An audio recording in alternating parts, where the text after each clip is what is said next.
Electric cars look clean, quiet, and efficient, but the battery that powers them begins its journey in some of the harshest industrial environments on Earth. Before it ever reaches a showroom, it has already passed through salt flats, mines, chemical refineries, and highly controlled factories. What looks like the future of transportation actually begins with one of the most complex and fragile supply chains ever built. Every year, millions of electric vehicles are added to the roads. And over the next 2 decades, that number could rise into the hundreds of millions. Every one of them depends on a battery pack made of thousands of individual cells. And every one of those cells depends on a handful of critical materials that must be extracted, refined, and assembled with precision. At the center of this process are 4 key elements: lithium, cobalt, nickel, and manganese. These materials are valuable because they can store and release energy efficiently. Without them, modern electric vehicles would not exist.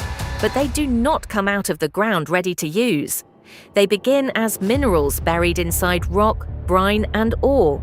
To turn them into a battery, the world must first build an enormous industrial chain around them. It begins with lithium. In South America, especially in Chile, Argentina, and Bolivia, vast salt flats contain underground brine rich in lithium. Companies pump this brine up from beneath the surface and move it into giant evaporation ponds. Over many months, sunlight and dry air slowly remove the water. As the brine becomes more concentrated, different salts precipitate out, leaving behind lithium-rich material that can be processed further. It is a slow method, but at large scale it supplies a major portion of the world's lithium. Cobalt begins somewhere very different. Most of the world's supply comes from the Democratic Republic of Congo. There, cobalt is often mined alongside copper. The ore is blasted, dug out, crushed, and transported for concentration. This material is then processed until cobalt compounds can be separated and purified. Cobalt is one of the most controversial battery materials in the world, not only because of supply concentration, but because battery technology still depends on it for stability and thermal performance.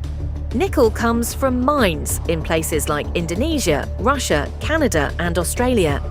It plays a major role in increasing energy density. The more energy a battery can store, the farther an electric car can travel. That makes nickel extremely important for long-range vehicles. Manganese is also used in many chemistries to improve structure and performance. Different automakers use different blends, but all of them depend on a precise balance of these elements. Once extracted, these raw materials still cannot be used in batteries. They must first be processed into high-purity chemical compounds. Lithium is refined into lithium carbonate or lithium hydroxide. Cobalt and nickel are converted into battery-grade sulfates or oxides. Once the materials reach the next stage of the supply chain, they are sent to cathode and anode plants. This is where the chemistry of the battery starts to take physical form. The cathode is the positive side of the battery. These powders are mixed into a slurry, a thick liquid paste that must have the correct texture, consistency, and chemical balance. If the mixture is uneven, the cell will perform unevenly. That slurry is then coated onto thin aluminum foil in long continuous sheets.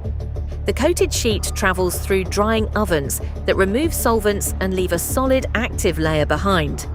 It is then compressed by rollers to control thickness and density. On the anode side, a similar process takes place, but the active material is usually graphite, sometimes blended with silicon.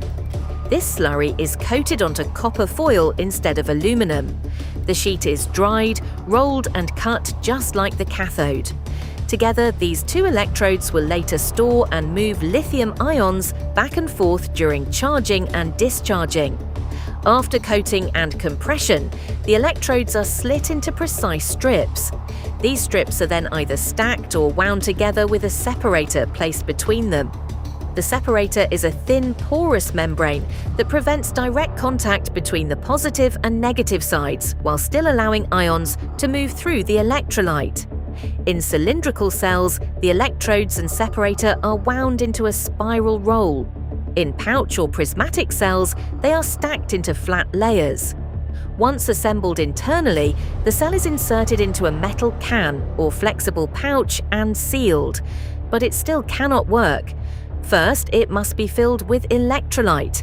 The electrolyte is a carefully engineered liquid that carries lithium ions between the electrodes. Once the electrolyte is added, the cell is sealed again and moved into formation. This is one of the most important stages in battery manufacturing. During formation, the cells are charged and discharged under controlled conditions for the first time. This creates a stable internal layer on the electrodes known as the solid electrolyte interphase. Formation can take days. Some cells fail here. Those cells are removed, the rest move on to aging, testing, and grading. But a single EV battery is not one cell. It is thousands of them. Cells are grouped into modules. Modules are grouped into packs. The pack is then integrated into the vehicle structure, often becoming part of the floor itself. Once installed, the battery becomes the heart of the electric car. It delivers instant torque, quiet power, and zero tailpipe emissions. And this is where the tension begins. Because demand is rising faster than supply, automakers are not just building cars anymore, they are competing for lithium, nickel, cobalt, and processing capacity. Some are redesigning battery chemistry to reduce cobalt, and some are trying to control the supply chain from mine to car, because whoever controls battery materials controls electric mobility. That is the uncomfortable truth behind every electric vehicle. It may look simple from the outside, but inside it depends on one of the most complex industrial systems ever assembled. A battery is not just a component, it is the bottleneck of the entire electric transition. From underground brine and crushed ore to coated electrodes and high-voltage battery packs, this is how electric car batteries are made. If you want to understand how other critical systems survive under this same level of pressure, you'll find more videos on this channel. Like this video if it helped you see what normally remains invisible, and subscribe to keep discovering how the systems that run the world truly work.